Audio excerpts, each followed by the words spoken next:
Ils veulent modifier le football et je pense que c'est pas vraiment une bonne idée. Regardez, je vous explique la loi Wenger tout de suite avec des images.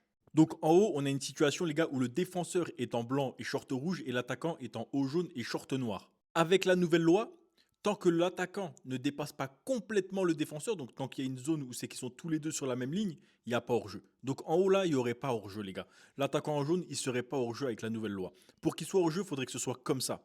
Qu'il y ait vraiment un écart. Regardez, les gars, les pieds ne se confondent pas, les jambes ne sont pas sur la même ligne, là, il y a hors-jeu. Et c'est cette loi, donc appelée la loi Wenger parce que c'est Arsène Wenger qui l'a proposée, c'est la loi qu'ils veulent essayer de faire passer, les gars, ou en tout cas qui vont étudier le 20 janvier à Londres. Et si la loi Wenger est approuvée, elle pourrait être en vigueur dès la saison prochaine. Ils n'ont pas précisé dans quel championnat, dans quel contexte, etc. Parce que je pense qu'il y aura des zones de test avant. Même s'il y en a déjà eu, je pense pas qu'ils vont arriver dans les 5 grands championnats avec ça. Mais là où moi je trouve que ça va me poser un problème, c'est que oui, tout de suite, on pense au FC Barcelone parce qu'il joue le piège du hors-jeu, parce qu'il joue très haut, etc. Mais il n'y a pas que. Il y a le Paris Saint-Germain, il y a le Bayern Munich, le Real Madrid a même monté sa ligne défensive. Certes, le Barça le fait à l'excès, mais il n'y a pas que.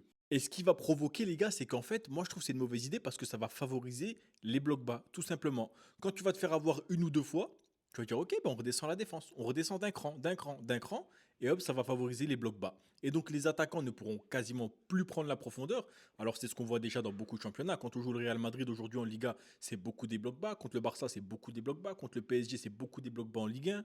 Donc moi, je pense vraiment que cette règle qui a pour but de favoriser l'attaque dans un match, parce que ça, je pense que c'est le but de favoriser l'attaque, parce que des fois, on a des hors-jeux qui sont complètement débiles, c'est vrai, mais là, ça va pas favoriser l'attaque, ça va favoriser la défense, ça va plus faire l'inverse. Les attaquants, au lieu de partir du milieu de terrain, en fait, ils vont pas partir de là, parce qu'en face, ce serait un bloc bas.